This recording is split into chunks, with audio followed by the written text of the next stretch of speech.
G'day guys, just another quick video.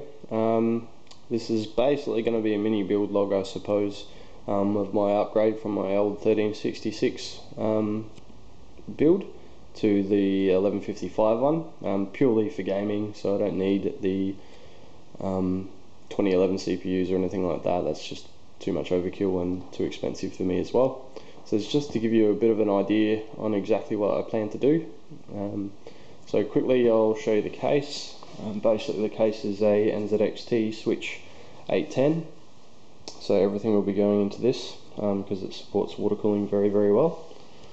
No changes to the case as yet, but I will be making some slight modifications to the internals, which I'll go through when I get to it. But you can see it's extremely glossy, massive fingerprint magnet, but an excellent case.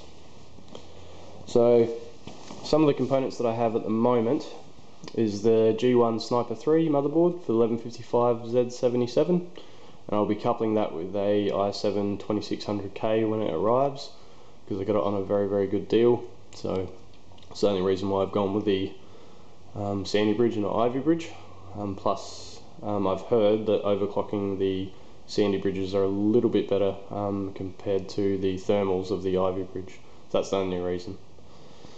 Some of the other components that I've got are the SP120 Corsair Quiet Edition fans. They'll be used basically for the radiators throughout the build.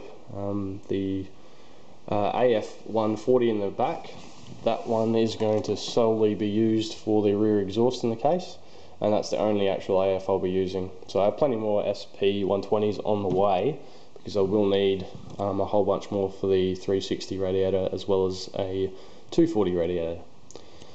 I have the coolant CPU 370 water block, so that'll be going on as soon as I get the CPU, which hopefully will arrive next week. This time I've actually opted for a internal tube res instead of the drive bay reses. This is the EK-D5X Res Top 140, so it's quite small, but I don't need much more than that for the loop I'll be running, and it should still look quite nice.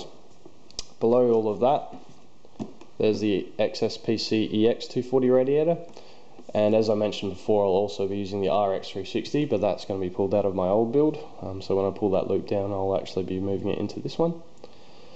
So that's really most of the components I have at the moment.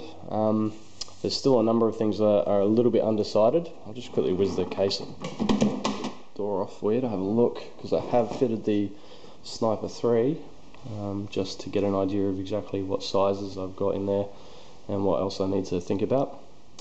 It looks quite good in there, I think.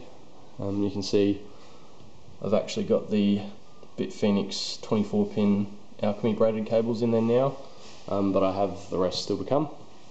I've also fitted the EX240 in the front, so I've removed both of the drive bays, the hard drives, or the hard drive cages, sorry, and mounted the EX240 in the front, and put the SP120s in push-pull on that as well.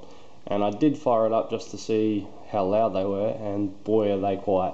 They are really quiet, and they still move quite a decent amount of air, so that should be really good. So yeah, that's pretty much where I'm up to at the moment. Hopefully in the next week or so I'll have a bunch more components that I can put in and be able to show you a little bit more. And I'll also go into some of the bits that I'll be changing inside the case once I get the old loop pulled down, and I'll show you exactly what I mean. But for now, that's basically where I'm up to. So any comments, any suggestions, let me know.